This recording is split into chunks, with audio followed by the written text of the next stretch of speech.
The smell of ammonia from the glass cleaner had been piercing straight into my nose for what felt like hours. But after nearly 3 weeks working at the Millennium Tower Hotel in Chicago, I had learned to breathe through my mouth. Day after day, I moved like a ghost without a name, without a history, without a single person who cared enough to look twice. I drifted through the quiet hallways like a thread of winter morning breath, wiping away traces of other people as if no one had ever existed there at all. No one ever looked at me for more than 3 seconds. That was a blessing, really, because eyes are the easiest things to expose, and I had kept mine hidden for 17 years, ever since the night my father collapsed onto our kitchen floor, his eyes frozen wide open while I stood paralyzed behind the door, unable to scream, unable to run. I learned something that night: silence can keep you alive. But tonight, for the first time, I broke that rule. I spoke. With a hoarse, quiet, deliberate voice standing behind a service cart, I whispered to the man I should never have approached. "Your 2 bodyguards are traitors. They're planning to kill you. Leave through the back door, right now." My mind spun as the words escaped my lips. I had played through thousands of scenarios in my head: what would happen if I were caught, threatened, punished for seeing too much, but I had never prepared for the possibility that I might choose to speak first. Why did I do it? Because the bodyguard in the gray suit had the same dead glacial stare as the man who killed my father. Because of the way his thumb brushed across his watch like a signal.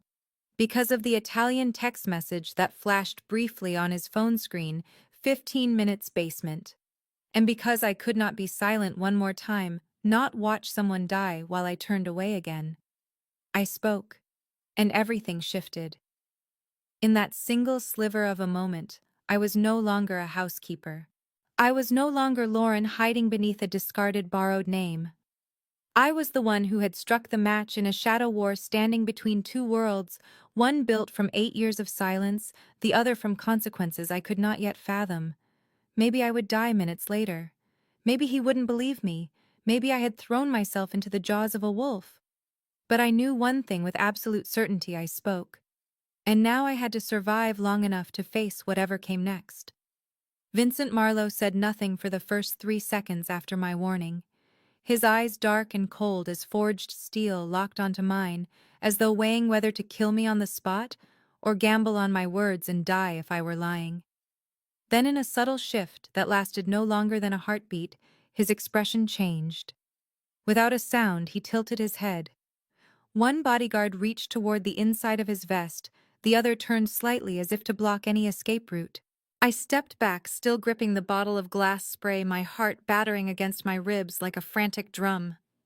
Vincent pivoted, snatched a napkin from the table, and snapped it into the face of one of the men, forcing him to recoil.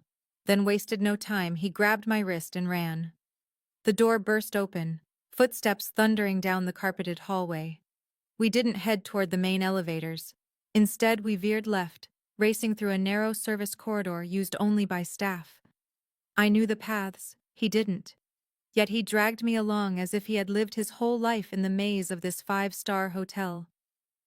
Metal clattered behind us, the unmistakable sound of a weapon being chambered. Then a sharp explosive crack echoed down the hall. I froze by instinct, but Vincent didn't.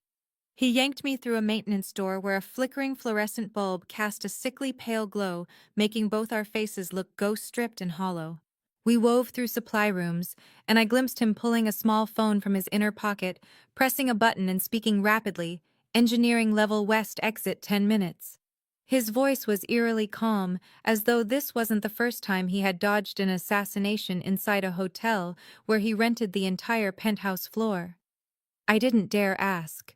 I clutched his sleeve and tried to keep pace, my knees buckling with every turn. We descended 2 cramped stairwells, avoiding the elevators, and reached a heavy steel door with an electronic lock. He pressed his fingertip to a tiny sensor on the wall. The door clicked open. That was when I understood he had used this route before. Outside lay a narrow, tiled passage leading toward an emergency exit behind the underground parking lot. A black car waited with its engine running. The driver, a huge man, sat silent behind the wheel. Vincent pushed me into the back seat and got in after me. The door slammed. The car reversed fast, twisting through the tight turns, as though the driver had memorized every inch of that hidden garage. I pressed my back against the cold door, hands trembling, staring through the fogged window, unable to grasp what had just unraveled. I had spoken, and the world had shifted with it. Vincent finally turned toward me. There was no doubt in his gaze now, no gratitude either, only a penetrating, steady, dangerous calm. "If you're lying," he said, voice low and unmistakably lethal, "I'll end it myself." I swallowed hard, nodding. "I'm not lying." He turned away without a word. The car surged into the main road, speeding west, leaving the glowing tower of the Millennium Tower fading behind us, like a lighthouse swallowed by the dark.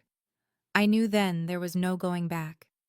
And for the first time in 8 years, I did not regret it. If you're still listening, and something in this story has stirred a corner of your heart, take a moment to subscribe to our channel, and share this video so we can continue bringing you deeply emotional stories every day. And if you don't mind, tell me, where are you watching from?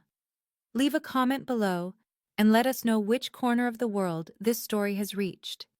We treasure every single word you share.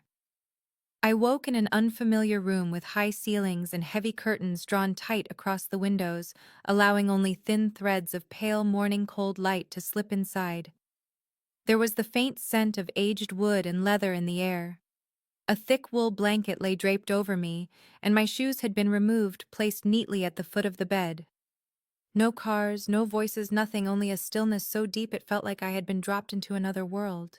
I sat up, head foggy but not aching, trying to piece together the last thing I remembered before losing consciousness. The car turning off onto a deserted stretch of highway streetlights, casting gold streaks on the windshield, Vincent's warning looping in my mind. I stood and pulled the curtain back slightly. Outside, a row of old brownstone houses lined a silent street. Bare trees. A dusting of snow settled on the steps. We were somewhere in the northern neighborhoods of Chicago, the kind of quiet place no one would imagine hiding a man like Vincent Marlowe. The soft sound of a door opening snapped me out of my thoughts. Vincent stepped inside, carrying a steaming cup of coffee. He wore a black turtleneck and gray slacks, looking nothing like a mafia boss, more like a man just leaving a winter library. He placed the cup on the table beside the bed and said nothing at first. I wasn't sure whether to sit or stand. The air between us felt thick enough to crack. Finally, he spoke, his voice low, but no longer bearing the blade-sharp threat of the night before. "You still haven't answered the most important question. Who are you?" I looked at him, then at the coffee. I had been preparing for this question for years. "My name is Lauren Castillo. I used to live in Little Village. My father's name was Mateo." His head lifted slightly, like the name tugged at some distant recognition. I drew a breath. "He once worked for your people. And he was killed." A blow to the back of the head, I added before he could respond. No one investigated. No one questioned anything. Vincent folded his arms and leaned against the wall, his eyes sharpening again. "Why did you help me?" I let out a breath, not quite a laugh, not quite a sigh. "Because your bodyguard last night had the same eyes as the man who killed my father. Cold. Still. Ready to strike without blinking." I expected mockery, suspicion, a brush-off. Instead, he grew quiet. A long, contemplative silence stretched between us. "A man like me doesn't live long if he trusts strangers' instincts," he finally said. "But last night, if I hadn't trusted you, I'd be dead." He said it like a confession he didn't plan to repeat, then met my eyes again. "You changed the game, but I still don't know who you're playing for." My answer came slowly but steady. "I'm not playing for anyone. I just want the truth. I want to know why my father died, and why the man who killed him is still alive." Vincent nodded once, though nothing softened in his expression. "You'll stay here a few days. Safe, but not free. No phone, no internet. I'll have men watching. And I'll learn everything about you." "I understand." He left the door closing behind him with a soft but final click. I stood there for a long moment watching the first snowflakes drift onto the neighboring rooftops. I knew I had stepped into a world without exits, but at least I was no longer standing outside its walls. I had become part of the board I once only cleaned after each silent, bloody game. I wasn't wiping away someone else's mess anymore. I was tracing the origin of the blood, and the hand that spilled it. I was woken again by 3 steady knocks, measured unhurried. The light in the room was different now, dim and gray like smoke caught behind glass. The man outside wasn't Vincent. A tall figure in a white dress shirt and vest, hair, cropped military short, gave a slight nod for me to follow. No words. I stepped out, walking down a narrow wooden hallway lined with closed doors. The house felt too quiet, as if no one else breathed inside it. We stopped at a pair of double doors. He opened them. Vincent sat at the head of a long table, a thick stack of files before him. The room resembled an old library, leather-bound books lining the shelves, warm light casting a glow that made his face look both scholarly and perilous. He didn't offer me a seat, but I sat anyway, back straight, hands folded in my lap. I saw the file more clearly now. On top lay an old black and white photograph of my father, Mateo Castillo, hair slicked back, white dress shirt, gaze held steady on the camera. Vincent studied me for a moment before speaking, each word falling like a stone onto the wood between us. "Your father was the private driver for Ramon Cordero, wasn't he?" I nodded. "That was before he walked away. After that he worked as an accountant at a warehouse, and then died." "No, I said he was murdered. The file says accident, a fall in the kitchen. But he had a hammer mark at the base of his skull. He didn't do that to himself." Vincent tapped his finger lightly on the edge of the table. "Who knows this besides you?" "No one. I was there, hiding in a cupboard. I saw everything. The killer's name was Carlos Mendoza," I continued. "When I got older, I searched for him. He disappeared 3 days after my father died. No investigation, no trace, everything buried." Vincent opened another file. Inside was a photograph of the man burned into my memory, salt and pepper, hair, cold eyes, hollow cheeks. "Carlos was one of the trusted men working for Jason Marlowe," Vincent said, my cousin. He fell silent, eyes distant, as if retrieving fragments of a past he wished he'd forgotten. Then he pushed a sheet of paper toward me, a personnel chart of some business division. His finger tapped a red-circled spot. This was Carlos's position 3 months ago. And then he vanished from the system. "He always disappears after killing someone," I said. "It's what he did with my father." Another long silence grew. Then Vincent looked at me again, as though trying to see beyond my composure. "You're not someone who survives only on memory," he said. "You observe, you analyze. You've prepared for this a long time." I nodded. "For 8 years I've lived hidden, working jobs where no one notices me. I learned to read body language, eyes, habits. I know who's lying, who's hiding a gun, who counts their steps when they're nervous. And I saw your bodyguard last night repeat every pattern Carlos had." Vincent tilted his head, reassessing me entirely. When he spoke again, his voice held a new weight. "I need someone who sees what others miss. I need that person now. But if you lie to me, if you deceive me even once, I won't give you a second chance."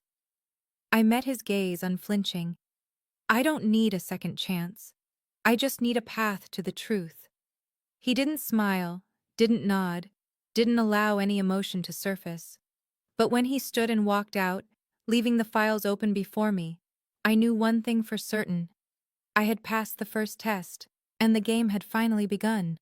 The next morning I was summoned to the ground floor office, where Vincent was already seated behind a large wooden desk, a steaming cup of coffee beside him, and a thick, neatly stapled file, waiting like something that had been quietly sharpened.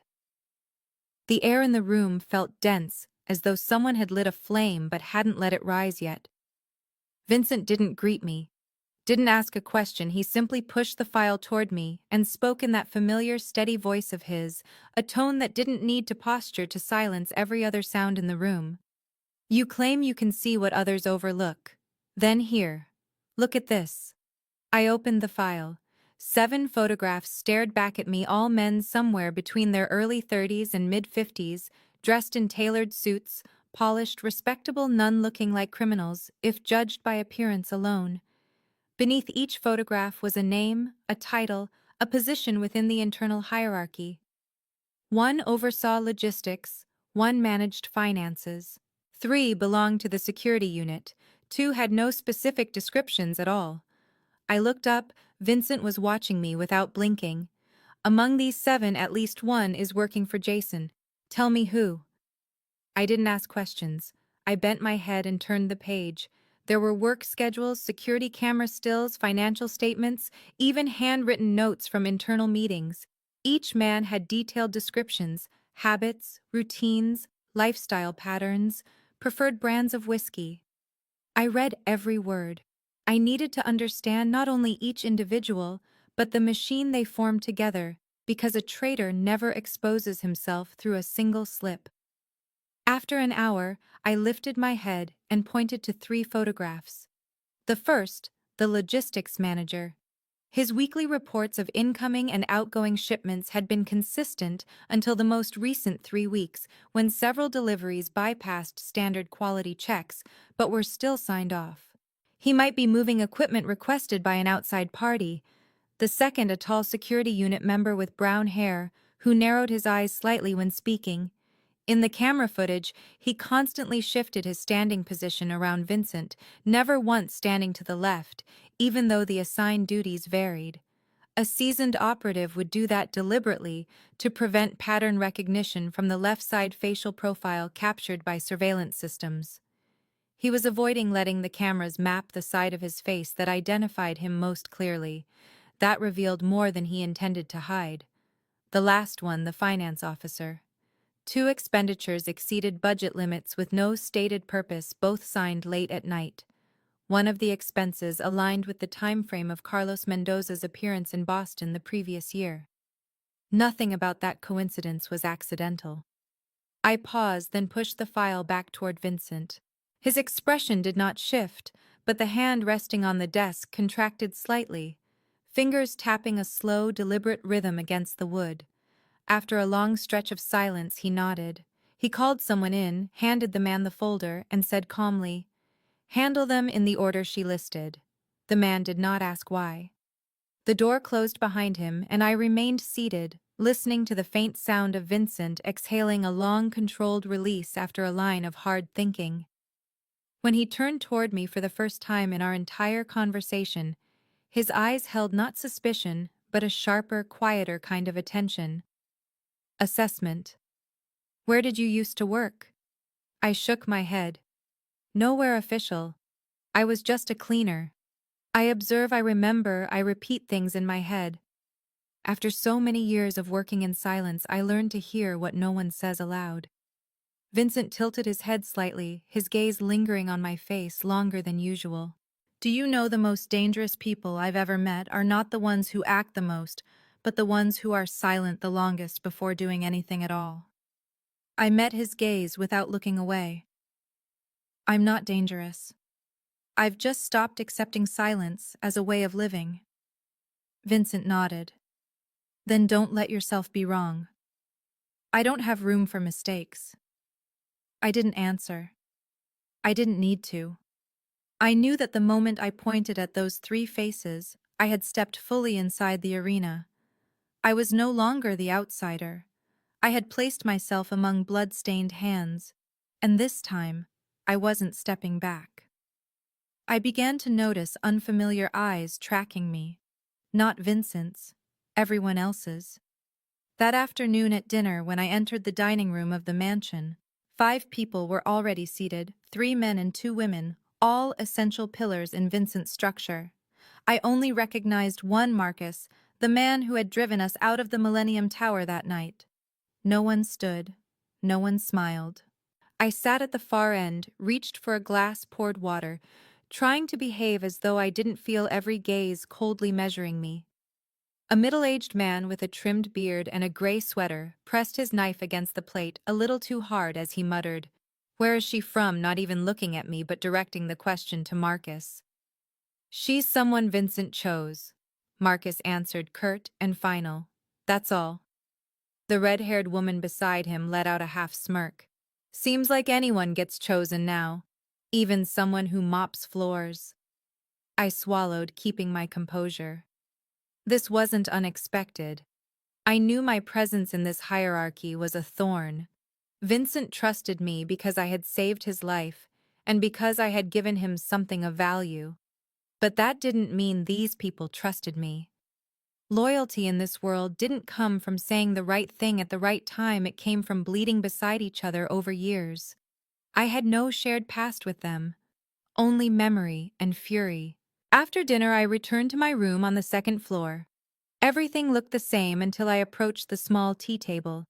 Something was off. One glass on the tray didn't match the other three. It lacked the faded silver rim. It was plain, smooth glass. I examined it carefully, then lifted the lid of the teapot. The mint scent remained, but there was something else, faint, sharp, something you wouldn't notice unless you were familiar with altered mixtures. I didn't drink it. Instead, I poured the tea into the odd glass and left it untouched, then moved to the door and opened it just a sliver. I waited. 10 minutes later, the red-haired woman passed by. She glanced into my room, paused half a second, then kept walking. I waited a few more minutes, then carried the tea downstairs to the kitchen where Marcus was helping a younger man clean up.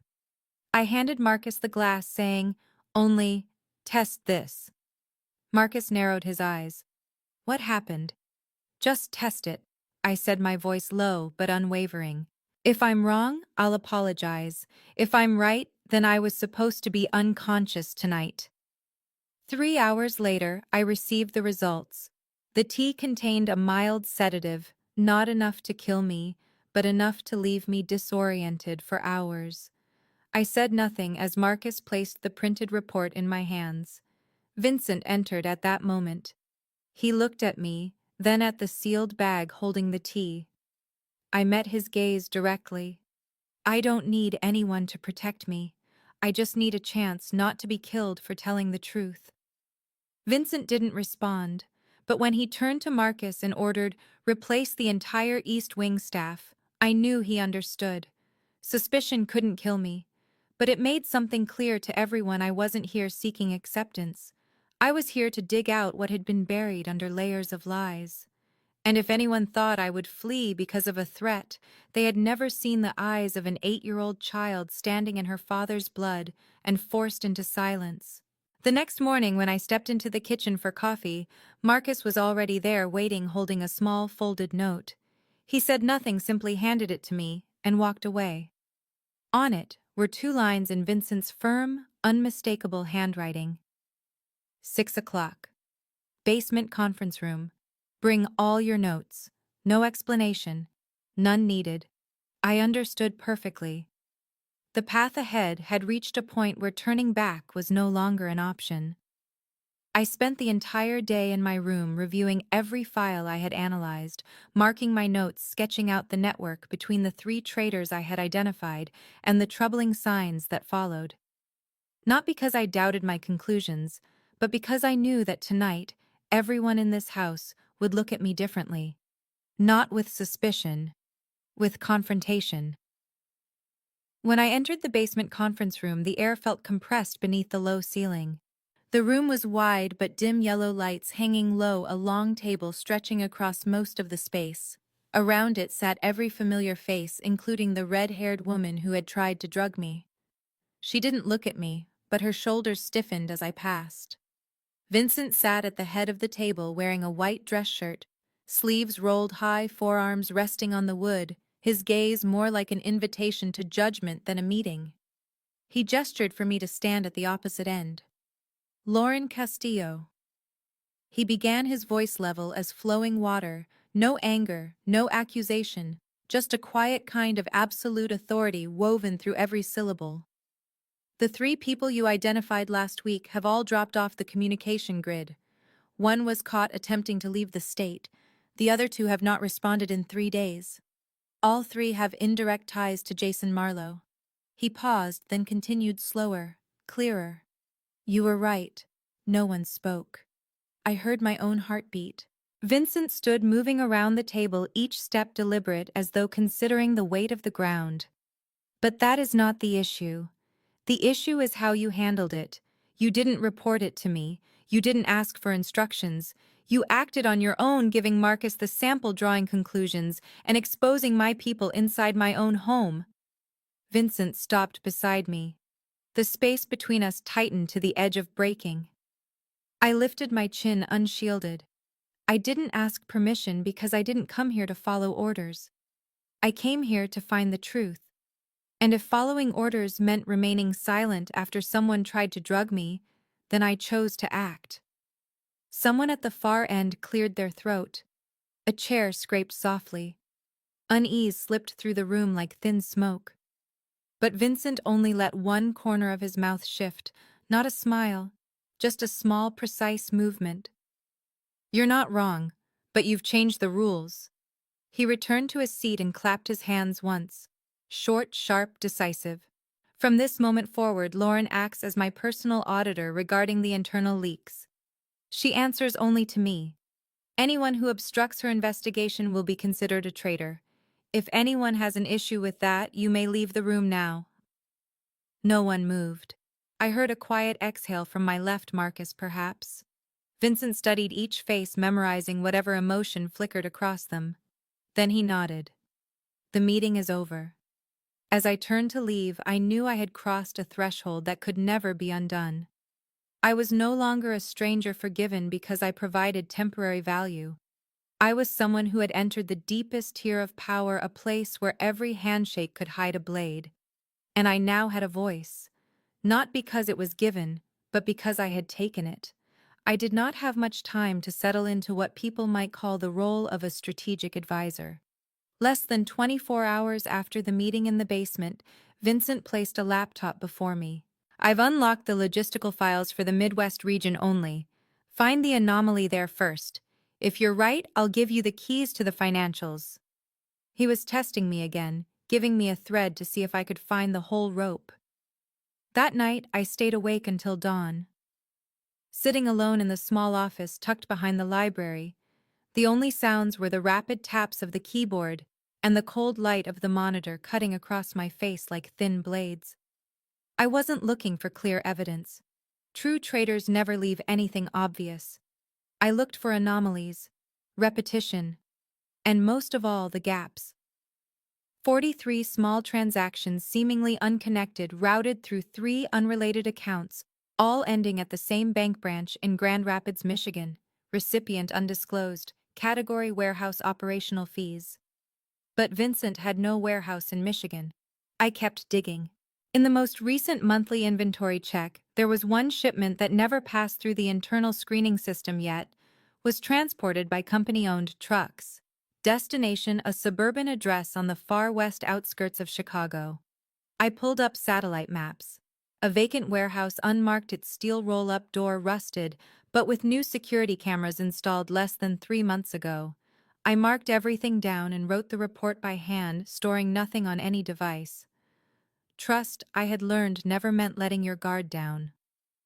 The next morning, I placed the report on Vincent's desk without a word. He read for nearly 10 minutes, no questions, no visible reaction, then nodded when he reached the final page. He said, "Review the personnel logs. Focus on anyone whose travel schedule aligns with the Grand Rapids transactions." It took me 3 hours to narrow the list to 6 names. 2 had worked directly under Jason Marlowe during a mining project in New Jersey 3 years earlier. Another was the nephew of the former assistant finance director, a man Vincent had dismissed for unclear reasons. Threads began to weave together. I sat before the whiteboard, marking each name in red, mapping connections like a web. And at the center, where every line converged, stood Jason. There was one detail I couldn't ignore. In an old file tucked between yellowed pages, I found a handwritten note. Carlos Mendoza's name appeared beside the date of the first shipment to Grand Rapids. I didn't need further confirmation. Carlos hadn't disappeared. He was coming back. And he wasn't coming alone. When I presented everything to Vincent, it was the first time I had ever seen him fall silent for so long. Not because he doubted me, but because he knew every word I said was true. He pulled a folder from the safe behind his desk and placed it in front of me. Inside was a photograph of Jason in his youth, standing beside Vincent's father, surrounded by the core men of the organization from 2 decades ago. Vincent spoke slowly, his voice controlled, as though holding back a fire that wanted to break loose. My father once saved Jason's life. But Jason was never loyal. He always wanted more than what he was given. When my father died, he believed the position should be his. But I was the one chosen, and he disappeared from Chicago. I nodded. He didn't disappear. He's been rebuilding, from the inside, one person at a time. Vincent looked at me, and for the first time, his eyes were not those of a man who controlled everything, but of someone who understood that the battle ahead was no simple question of life or death. It was a purging, a war to salvage what remained of loyalty. He whispered not to me, but to himself. If he dares to come back then, this time I will cleanse everything myself. I stood and looked at the board again. The network of betrayal was no longer speculation. It was breathing, and we were about to choke it at the heart. The old house still stood like a scar that never healed in the middle of Little Village. I stood before the peeling wooden door, the rusted lock, the cracked front step where my father had once spent an entire summer repairing it, but never quite finished. Vincent didn't know I went. I told no one. Only Marcus accompanied me driving and waiting at the end of the street, never asking why I wanted to return to this place after all these years. When I pushed open the door, the smell of mold, ash, and memory rushed out like a forceful blow to the chest. This 3-bedroom house had once been my entire world, filled with my mother's laughter, my father's rough hands, and the small dreams of a child who believed her father was a hero. I walked slowly through the living room, noticing the crooked ceiling lamp, still hanging tilting as if exhausted. The right-hand wall still held the tiny hole where my father used to hide the key to the storage room. I remembered the day the old refrigerator short-circuited and he had to take it apart completely. I moved down the narrow hallway toward my parents' bedroom, and there on the wall near the foot of the bed was the faint stain I had seen with my 8-year-old eyes. Even though the police had called it an accident, even though everyone insisted he had fallen, I never forgot my mother's choked scream or the gaze of the stranger who stepped out of the shadows that night. I stood in front of the faded mirror where my father used to comb his hair every morning, straighten his collar, and press a kiss to my forehead before leaving the house. Then I saw it tucked under a slightly open drawer, a thick aged envelope. Inside were photographs. One made my heart stutter. Jason Marlowe, 20 years younger, standing with Carlos Mendoza and another man I did not recognize. The setting was an outdoor gathering, expensive wine bottles, immaculate suits. All of them smiling. On the back, in my father's hurried handwriting, the Marlowe family, Long Point Beach. No year, no date, but unmistakable. Jason and Carlos had known each other long before my father died, long before Vincent ever took the throne. I scanned the rest of the photos. A wrinkled note slipped to the floor. 3 names, Carlos, Jason, and one that had been crossed out, but was still faintly legible. Kane. I tightened my grip on the note. Kane. A name that had never appeared in any file I had seen.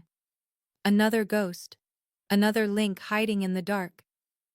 When I left the house, the late afternoon sun filtered through the bare trees, turning the street amber. Marcus opened the car door, watching me through the mirror. I said nothing, settling into the back seat with the photograph still clutched in my hand. On the drive back, I thought of my father, of how he had hidden pieces of the truth, but never lived long enough to assemble them. I wondered what he had uncovered before he was killed. Had he discovered what Jason and Carlos were planning, or had he simply overheard something meant to stay buried? I didn't know. But one thing was now certain. My father's death had never been an isolated event. It was the first brick in a wall of betrayal that had been building for 2 decades. And now I held proof. No more suspicion, no more instinct. A truth with weight. Jason had once stood beside the man who murdered my father, and he had smiled. I placed the photograph on Vincent's desk, like an accusation that needed no words. He glanced at it, turned it over, and though his face did not shift, I saw a pause ripple across him. The crossed-out name Kane was still visible enough for him to recognize. He leaned back in his chair, fingers interlaced, staring at me without blinking. "Where did you find this?" I told him about the old house, the drawer, the photos, and Jason's unguarded expression beside Carlos. No fear, no caution. They had been there together before he ever took this chair. Vincent didn't speak immediately. He rose, walked to the window, and looked out at the frost-covered yard. His silhouette was like an old stone column, solid and solitary. After a long time, he said, as though each word had to be pulled from fossilized memory, "I once asked my father why he chose me, not Jason. He only said, 'Because you know how to listen, and he only knows how to wait for the right moment.' When my father died, I thought I knew the reason. Now I'm not so sure." I stepped closer, placing a hand on the edge of the table. If Kane is the one behind Carlos and Jason, then this betrayal isn't just about power. It's the remnant of an old war you were never told about. Vincent turned his eyes, carrying something unnamed: anger, maybe regret. My father once said Kane was a potential partner, but after a failed deal in New Orleans, he vanished. No trace. I don't think he vanished. I think he waited. And now he has Jason as his primary piece. Vincent returned to his chair, opened a drawer, and pulled out an old map, spreading it on the table. Red marks dotted the region's storage sites, safe houses, secret exchange points. He placed a finger on one spot in northern Indiana. "This is where my father once took me. I was a kid. But I remember someone named Kane, a man who never showed his face, speaking only through a radio. If Kane is resurfacing, you need to know exactly why." "Why now? Why Jason?" I asked. Vincent didn't answer immediately. He folded the map, set it aside, and looked at me with a silence that carried more meaning than any speech. "I need you to trust me again," I said. "I need you to let me go deeper." Vincent nodded, and in that nod was acceptance and something else. Commitment. The kind you don't walk back from. "I want you to investigate your father's past," I said, steady as stone. "Not because I doubt him, but because everything happening now began in those old days. If Kane had dealings with your father and Jason kept the connection alive, then everything you've believed may have been built on a distortion from the start." Vincent's jaw tightened, his knuckles cracking softly. He looked at me, voice rough. "If my father was involved with Kane, I need to know. Even if it destroys everything I'm trying to protect." He stood, and so did I. Both of us understood. From this moment on, this wasn't just my war. It was a purge of history. And this time, the truth would not be buried again. That afternoon, just as the sunlight faded behind the western trees, Vincent walked into my office carrying a small wooden box and a fresh stack of files. He didn't need to speak. I knew he was ready for the next step. Inside the box was a heavy, matte, black metallic casing, a prototype of a military-grade guidance chip. It looked like a piece of high-tech art, but beneath the alloy shell lay a directional microphone capable of capturing a whisper through a storm. Vincent set it on my desk, tapping the swan's neck lightly with one finger. "We're placing this in one of Jason's private meetings. I've arranged for someone to pose as a commodities broker, offering a lucrative deal involving advanced weapons technology. Jason won't refuse. Your job is to script the entire encounter." The man acting as the broker was a former operative Vincent had worked with during a mission in Toronto. I was allowed to meet him only once in a dimly lit room, just long enough to test his reflexes and the consistency of the persona he would adopt. I coached him on posture tone, the right kind of body language, the type of liquor to order, even the rhythm of tapping a finger on the table when pretending to be suspicious. Everything had to be real. Jason was not a man easily deceived. On the day of the meeting, I observed from a car parked a few buildings away. The location was a small bar tucked deep in an alley behind the South Loop, a place without public cameras and rarely visited by police. Caleb slid the black casing onto the table. "A sample of the guidance system," he said smoothly. Jason didn't push it away. Instead, greed flickered in his eyes. He picked it up, feeling its weight, examining the intricate connectors, and set it down right in front of him, treating it not as a gift, but as a prize he was already calculating how to sell. He leaned in close to the device, his voice dropping low, ensuring every word fed directly into our recording. I couldn't be certain whether he suspected the device, but thankfully the recorder captured 17 full minutes of valuable dialogue. When Vincent and I listened to the audio later at the base, there was one line that made both of us stop breathing. Jason told Caleb in a calm, steady voice, devoid of fear, "Kane wants everything ready before next month. If you can't deliver, someone else will. And that person is closer to Vincent than you think." Vincent's hand clenched so tightly the knuckles turned white. I said nothing, but it felt like a blade had slipped between my ribs. Jason had confirmed Kane was alive. Not only alive, he was directing operations from afar, and someone inside Vincent's ranks was helping him. I looked at Vincent and saw a storm gathering behind his eyes. This was no longer a simple betrayal. It was a two-front war, and the enemy was close. Vincent said nothing for nearly an hour after the recording ended. He sat motionless before the computer screen, fingers interlocked, gaze fixed on something far beyond the glass. I knew he was combing through his memories, revisiting every face, every relationship, every small action he had once dismissed as harmless.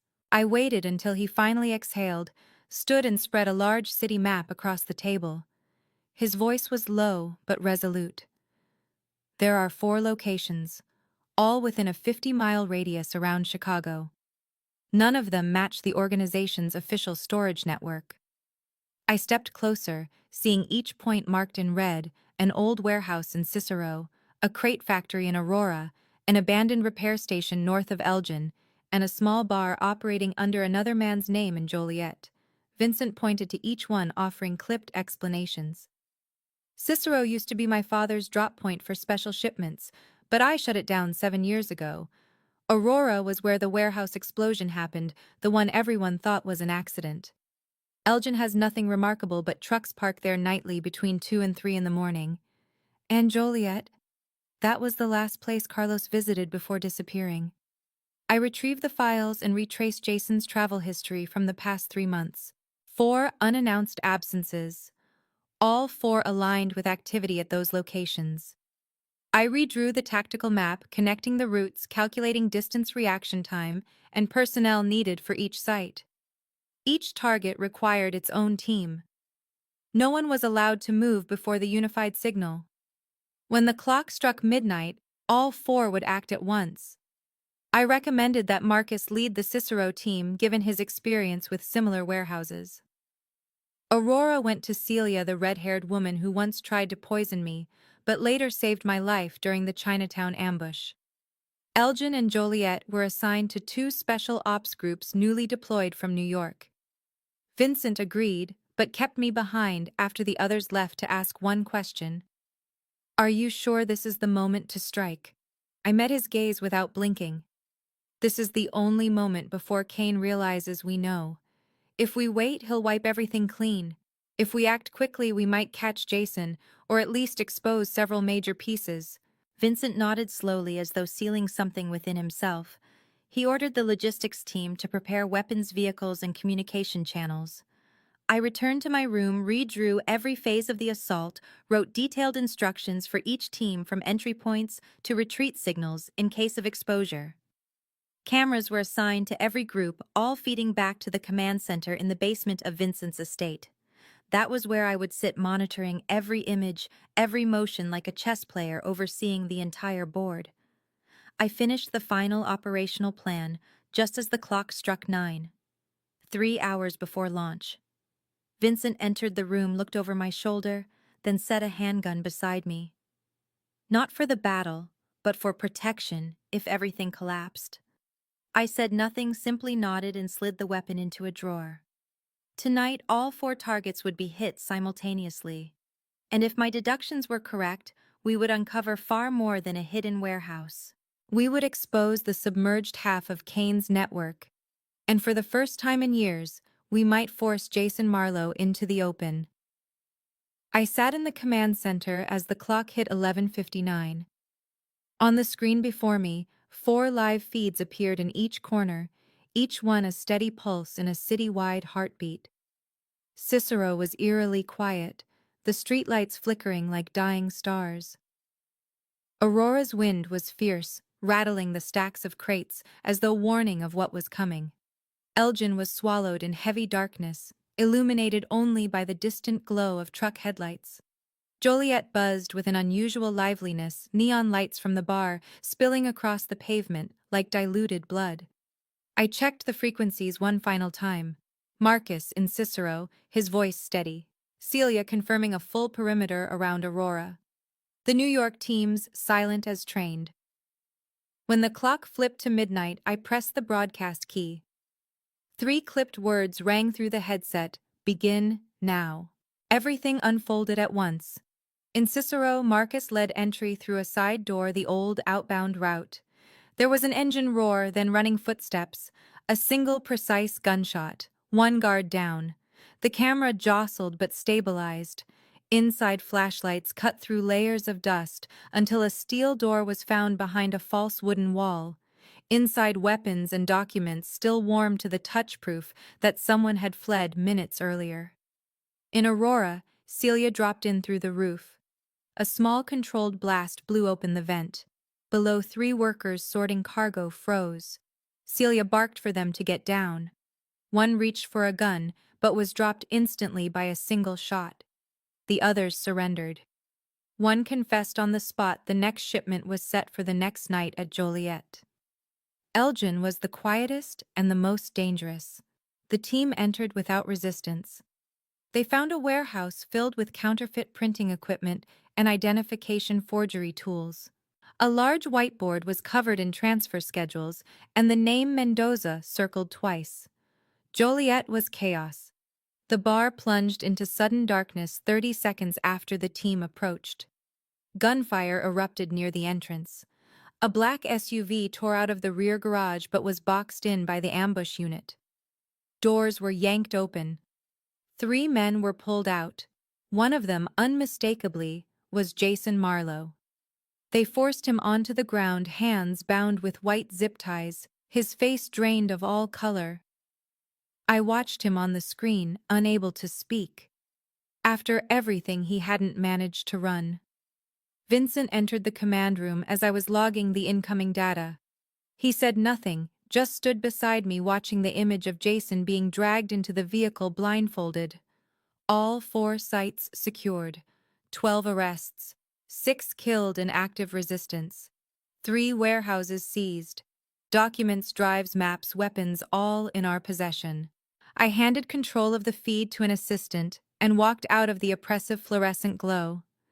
The night air hit my face like a sobering slap. I climbed to the rooftop and looked out over the sleeping city, its golden lights weaving like slow-moving rivers. My heart was still pounding. Sweat clung to my back. But I knew I had crossed another threshold. Jason was alive, which meant he would talk. Maybe not immediately, maybe not willingly, but he knew who the final player was. He knew where Kane was. And when he opened his mouth, the last curtain would fall. Vincent appeared behind me, silent as a shadow. He didn't touch me. He simply stood beside me, staring at the distant skyline. He said, "This time we leave no one standing." I nodded without turning. I didn't need congratulations. I needed focus. Because when this night ended, a new war would begin, and this time I would be standing at the very center of the storm. Jason was kept in a soundproof basement room with nothing but a long wooden table, two cold metal chairs, and a white ceiling lamp pouring light directly onto his face. I sat across from him, my back straight, my hands clasped together, my eyes fixed on the man who had stood behind my father's death and quietly manipulated a network of betrayal inside the organization, like a snake sliding through tall grass. He said nothing during the first 10 minutes, only smiling, his eyes dripping with contempt. I knew that kind of silence.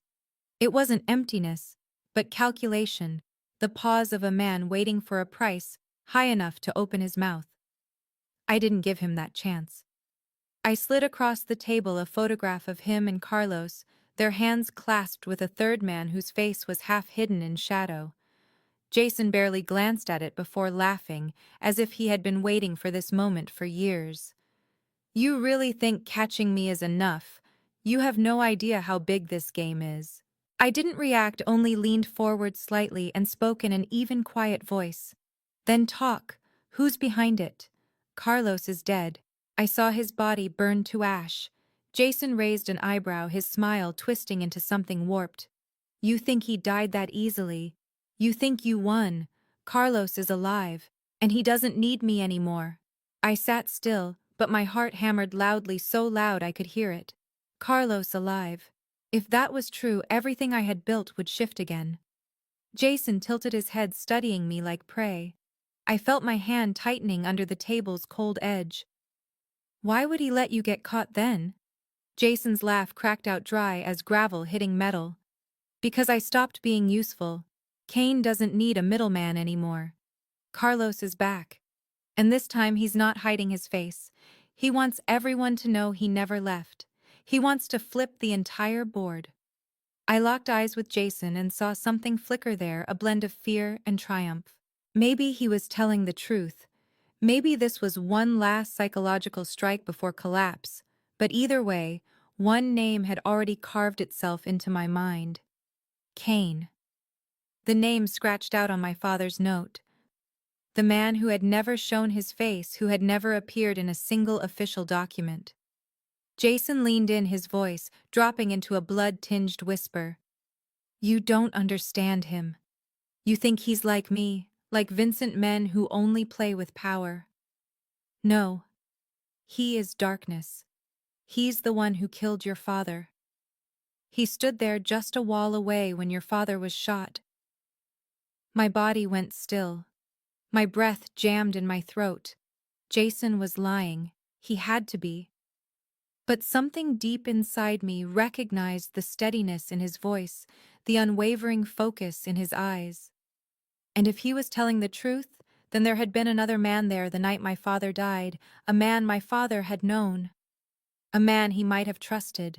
Vincent entered just as Jason burst into manic laughter, throwing his head back and slapping the table. You really think you can erase Kane with a few raids? He is the root. He is the ghost in this organization's bloodstream. Vincent said nothing, just stared at him, then gestured for the guards to take him away. When the door shut, I turned to Vincent, my voice rough. Do you believe him? Vincent answered without hesitation. I believe the part he didn't mean to say. Carlos is alive. And he's not working alone. I stood still for a long moment before returning to my office. In my head, only one thought pulsed. If Kane was there the night my father died, then this was no longer vengeance. This was a warning I had ignored for far too long. And this time, I would be the one to end it. I returned to my office before sunrise, the sky still wrapped in a thin layer of mist, like skin stretched over a wound not yet healed. On my desk lay all the files, notes, photos, maps, and fragments of memory I had avoided for 20 years. Now they stacked together like shards of broken glass, reflecting a name no one dared speak. Kane. I opened my computer and accessed the triple encrypted archive only Vincent and I could reach. In the folder of my father's old notes, I found an untitled audio file marked only by a faint handwritten year. I pressed play. Static crackled first, then a man's voice, low, cold. steady, clearly not my father's. It was a call. The man spoke to someone on the other end, with a tone like a blade cutting through ice. Everything is prepared. No deviation. I will handle him personally. The reply came as a soft, emotionless laugh. Don't let him know who I am. Keep everything clean. When it ended, not even 30 seconds had passed, yet my spine felt frozen. I replayed it twice. The voice unfamiliar yet distinct, roughened like someone who had smoked heavily for years, dragging the tail end of every sentence. I carried the file to the audio analysis room in the basement. 2 hours later, the system confirmed a 96% match with a Federal Archive recording. The name in the file, Alistair Kane. A high-level boss suspected in multiple disappearances of international arms dealers, never photographed, never arrested. A ghost in every sense. No medical records, no fingerprints, no DNA. Everything known about him pieced together through the recollections of men who vanished shortly afterward. I stood there under the blue glow of the screen, feeling as if I were looking at a specter inside my own mind. Kane was real. Now I had heard his voice, and I knew he was pulling every string in the dark. Vincent entered as I was expanding the file, his eyes swollen from lack of sleep, dust still clinging to his jacket from Jason's interrogation. I played the recording for him. He said nothing. When it ended, he leaned heavily against the table, his hands bracing his weight. Alistair Kane. The name my father whispered like a curse. Have you ever met him? Vincent shook his head. Never. But I saw him once from a distance when I was 15 at a private meeting of the leaders. He stood behind tinted glass. No one spoke his name afterward. My father called him the judge, the man who made the law without speaking a word. I understood then Kane was not part of the system. He was the system. Everything we thought we knew, everything we fought to protect, was just a shell hiding the network he controlled from the shadows. I marked every location where someone had once mentioned Kane, even faintly. A pattern began to emerge. Not Chicago, not New York, but the northern border near Lake Superior, a cold, remote stretch without signal coverage, the only region with no transactional activity for a full year. He's there, I said.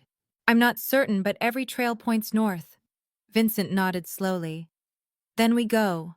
Not with an army, not with warrants, but with the silence he once used to kill your father. And this time that silence will kill him back.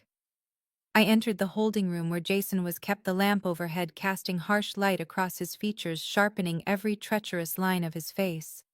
No laughter now, no mocking smile. He knew why I had returned, not to question, but to end. Vincent wasn't with me. That had been my condition. I wanted this confrontation alone, without witnesses, without rules. I placed on the table a folding knife, an audio recording, and a handwritten letter. He stared at me without blinking. I began in a steady, low voice, the rhythm of someone clinging to composure. I once thought you were merely a traitor, but you're more. You're a piece of a rotten system that has seeped into the organization's bloodstream. I played the recording of Kane ordering Carlos to handle my father. Jason's eyes twitched, but he stayed silent. I knew he recognized it. I continued, letting the real pain surface in my voice for the first time. You didn't just betray Vincent. You betrayed me. You betrayed my father's memory. You betrayed the organization that raised you. I slid across the table the letter my father had written, found in the hidden drawer of our old home. In it, he spoke of a name he didn't dare write clearly, a man who didn't need to appear to make the strongest men bow. Kane. And my father had known Jason was being used as a pawn long before any of us realized it. When I looked at Jason again, his eyes had lost their cold certainty and shifted into something unsettled. Kane will not spare you, he muttered. He doesn't need revenge. He is the blade in your own hand. I nodded, rising slowly. Which is why I must become the thing he fears most. Not a woman seeking justice, but justice itself, wearing the skin of the woman he dismissed. I let the folded knife roll across the table toward him without opening the blade. I spoke colder than stone. You have two choices. One, tell me where Carlos is hiding and provide all communication data for Kane from the past 6 months. Two, stay silent and wait for Kane to kill you for getting caught. Jason said nothing. I didn't need more time. I turned toward the door, but his voice cut through the room. The abandoned gas station off Trail 19 near Lake Superior. There's a basement hatch leading to a tunnel into Canada. He uses it as a transit point, never stays more than 2 days. The communication data is inside an old radio hidden in a blue truck behind the warehouse. I paused, still not looking at him. One last question, were you the one who ordered my father's death? Jason was silent for several seconds, then exhaled. No. I was ordered to stand guard. The one who pulled the trigger was Carlos. I didn't stop him. I didn't intend to. I thought your father deserved to die for refusing Kane. When I stepped out of the holding room, dawn was breaking in the east. I felt neither relief nor fury, only a widening emptiness, just large enough for transformation to enter. I was no longer the Lauren of 3 weeks ago, the maid blending into curtains and bleach.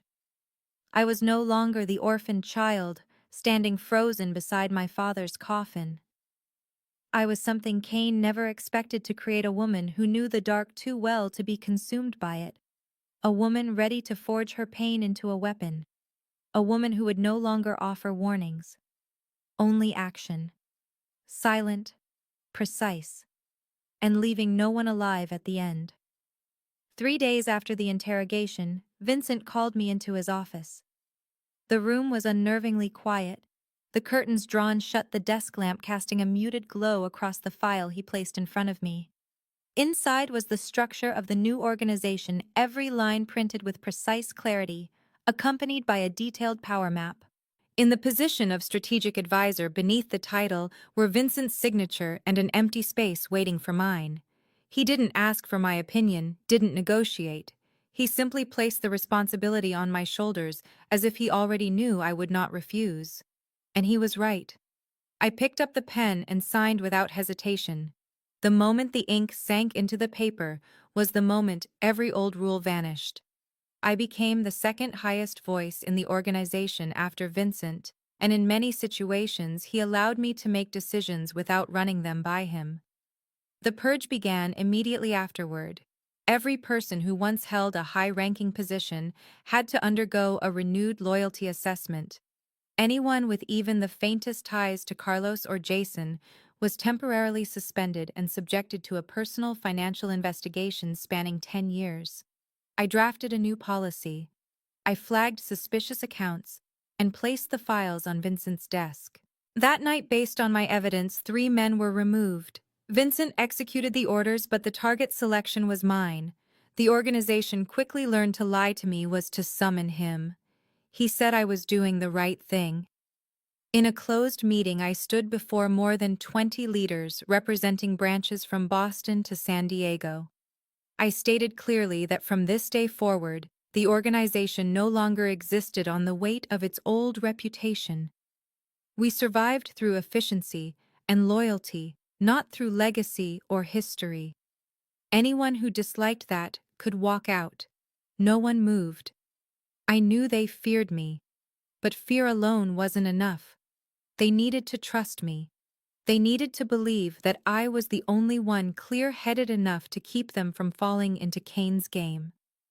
In the days that followed, Vincent and I rewrote the emergency protocol handbook, established a 3-layer alarm system at every hot zone, and required all branch leaders to rotate communication routes every 48 hours. I turned chaos into order, turned suspicion into a weapon of control. I no longer reacted to the knives aimed at my back. I looked directly at them and turned them into opportunities. One evening, Vincent called me as he stood on the rooftop, a glass of liquor in hand, watching the stream of headlights glittering across the city. He said my father once believed that rules weakened an organization, but I had proven the opposite.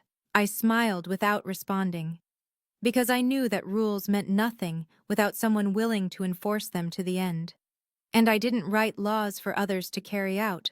I wrote them so that I could ensure they were never broken. Not again. Not by anyone. I stood on the rooftop of the central building on an early winter evening, the wind cold but not enough to make me shiver. Below me, the city of Chicago burned bright, long rows of cars flowing like arteries through the sleepless body of a massive world. I rested my hand on the cold concrete ledge, and in that moment I heard my father's voice inside me. Not a sentence, just the lingering echo of a man who once believed silence could protect righteousness. He stayed silent, and the price he paid was his life. I had broken that silence with a single warning, and from that moment forward, I was no longer the bystander. I was the one making decisions. I was the final voice between darkness and truth. From an invisible cleaning girl blending into shadows and bleach, I had climbed each rung with clarity, controlled anger, and the blood-soaked lessons left behind by others. I had become what my enemies once feared, a woman who could not be bought, could not be fooled, and could not be easily extinguished. But what I understood most deeply after everything was not power nor authority. It was the worth of choosing to stand up at the right moment even when the cost was high. Silence can kill more than a bullet ever could. But a single timely voice, a single act born from courage can reshape everything. I thought of those who had fallen, of Vincent, who trusted me even when he had every reason not to, and of everyone now living within the new system we built together, one governed by rules etched from real scars. I did not know how soon Cain would surface or what method he would use to strike. But I knew this: he would not approach as easily as he once did. Because now I was no longer the woman who cleaned up after the chaos.